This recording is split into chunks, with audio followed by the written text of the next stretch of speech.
देखा है उन लोगों ने कि किस तरह से उस समय सरकार चली है। और जो नौजवान लोग हैं जिन्होंने नहीं देखा है उनके लिए बहुत बताने की जरूरत नहीं है।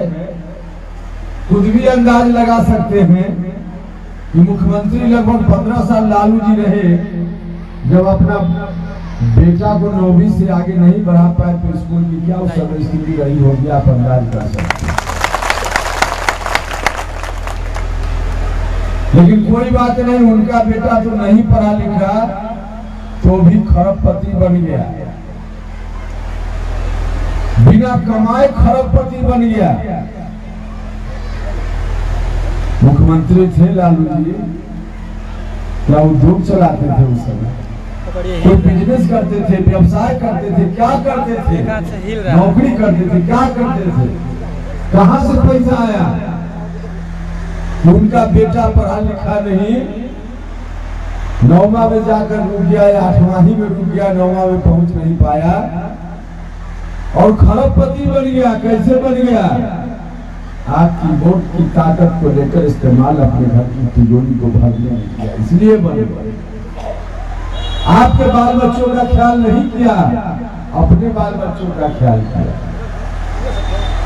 भाइयों और बहनों, उनके परिवार का उनका बेटा भले बिना पढ़े लिखे खरबपति बन गया, आपका बाल बच्चा जब तक पढ़ेगा लिखेगा नहीं तब तक आगे नहीं बढ़ पाएगा। गरीब लोगों के लिए तो शिक्षा ही एकमात्र उपाय है। शिक्षा ही एक सीढ़ी है जिस सीढ़ी पर चढ़कर गरीब घर का कोई बच्चा भी ऊपर पहुंच सकता है।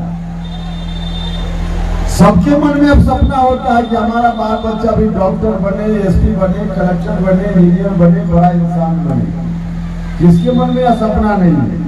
सब लोग अपना बाल बच्चा के बारे में सोचता है और सपना देखना भी चाहिए आगे। क्यों नहीं देखे? कोई पीढ़ी दर पीढ़ी ठेला रिक्शा ही चलाते रहे, कोई पीढ़ी दर पीढ़ी मजदूरी ही करते रहे और कोई कुछ न करे और उसका बाल बच्चा बिना कुछ किए करोड़पति खरबपति बनता है। ये कैसे हो सकता है?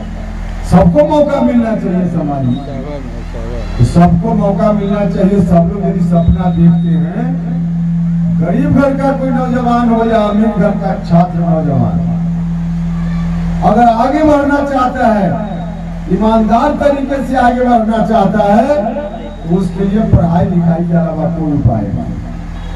शिक्षा ही एकमात्र उपाय है कि कोई आगे बढ़ सकता है।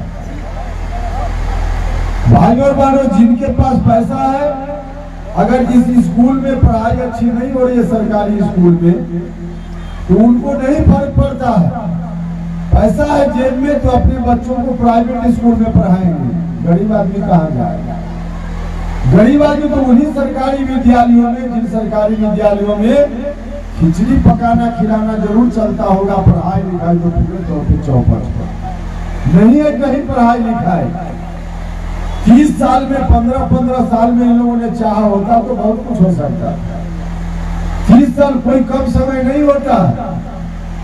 इन 30 वर्षों में गांव के सरकारी स्कूल में, कॉलेज में पढ़ाई नहीं, इसके चलते किसका जीवन बर्बाद हुआ? जो गरीब घर के नौजवान लोग थे। करोड़ों लाखों नौजवानों का जीवन बर्बाद हो गया। अगर अच्छी पढ़ाई मिलती उनको, तो करोड़ों गरीब घर के नौजवानों का जो जीवन बर्बाद हुआ वह जीवन नहीं बर्बाद हुआ रहता। पढ़ाई लिखाई नहीं मिली, जीवन बर्बाद हो गया। भाइयों और बहनों, 30 साल में स्कूल कॉलेज में अच्छी पढ़ाई नहीं होने के कारण जिन करोड़ों नौजवानों का जीवन बर्बाद हुआ, है कोई दुनिया की ताकत जो उनके जीवन को फिर से आबाद करने का काम करे? है कोई दुनिया में उपाय? नहीं है उपाय। उनका जीवन दोबारा लौट कर नहीं आ सकता, कोई उपाय नहीं है। लेकिन हाँ, अब आगे कोई छात्र नौजवान का भविष्य नहीं बर्बाद हो, इसका उपाय है और इसका उपाय आपके हाथ में। आप अगर चाहिएगा तो स्कूल कॉलेज में अच्छी पढ़ाई होगी और उन नौजवानों का भविष्य बर्बाद नहीं होगा। जिन्होंने आपके साथ न्याय नहीं किया, जिन लोगों ने बर्बाद किया, वोट मांगने आएंगे, अभी आ रहे होंगे, उनको कहिए कि आपने हमारे बाल बच्चों का भविष्य बर्बाद कर दिया 30 वर्षों तक, अब आपके हाथ में देंगे तो फिर बर्बाद होगा, इसलिए अब आपको हम नहीं देंगे, हम उसको देंगे जो स्कूल में अच्छी पढ़ाई का इंतजाम करेगा, सरकारी अस्पताल में इलाज का इंतजाम करेगा। भाई और बहनों, हमने तय किया है, आज नहीं कोई चुनाव का समय है तब हम कहने नहीं आए। जब हम भारत सरकार में मंत्री थे 3 साल पहले, उस वक्त भी बिहार की सरकार के समक्ष हम लोगों ने आंदोलन चलाया था। भारत की सरकार में रहते हुए बहुत प्रयास किया, केंद्रीय विद्यालय की स्वीकृति कई जगह हमने दिलवाई। सरकार बिहार की नहीं मान रही थी तो सड़क पर हमने आंदोलन भी किया। 25 सूत्री मांग, जिन मांगों को राज्य की सरकार अगर पूरा कर देती तो आपके सरकारी स्कूल में अच्छी पढ़ाई उसी वक्त शुरू हो गई, लेकिन नहीं हुआ। पटना की सड़कों पर हम लोग आंदोलन कर रहे थे, किस तरह से लाठीचार्ज, मारपीट का क्या नहीं हुआ, लेकिन हम संघर्ष करते रहे। और हमने संकल्प लिया था उसी समय कि शिक्षा में सुधार हम करेंगे, करके रहेंगे। हमने पटना की गांधी मैदान में संकल्प लिया था। आप लोग यदि ताकत देंगे इस चुनाव में तो सबसे पहला काम उपेंद्र कुशवाहा करेगा, आपके बाल बच्चों की तकदीर को बदलने के लिए शिक्षा सरकारी स्कूल कॉलेज में बढ़िया हो, इसका इंतजाम हम करेंगे। भाई और बहनों, सरकारी अस्पताल की वही दुर्दशा है, गरीब लोग इलाज के लिए परेशान, नौजवान लोग रोजी रोटी रोजगार के लिए परेशान, अपने प्रदेश में कोई उपाय नहीं। गरीब आदमी दूसरे प्रदेश में जाता है और वहां जाकर किस तरह से कभी असम में, कभी दूसरा शहर हिंदुस्तान का महाराष्ट्र में, वहां मार खाता है, गाली सुनता है, अपमानित होता है, फिर भी हमारे यहाँ के नौजवान जाते रहते हैं।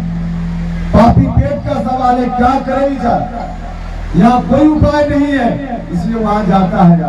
वहां जाकर 4000, 5000, 6000 किसी तरह से अर्जित करता है, महीना में अपने परिवार को भेजता है और अपने परिवार से 2 साल, 3 साल, 4 साल तक बाहर रहता है।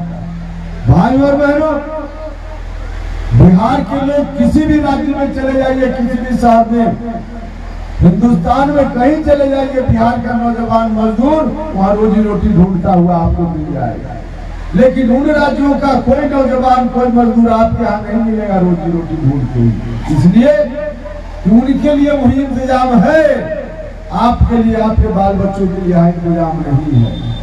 जब उनके लिए महाराष्ट्र और आंध्रा के नौजवानों मजदूरों के लिए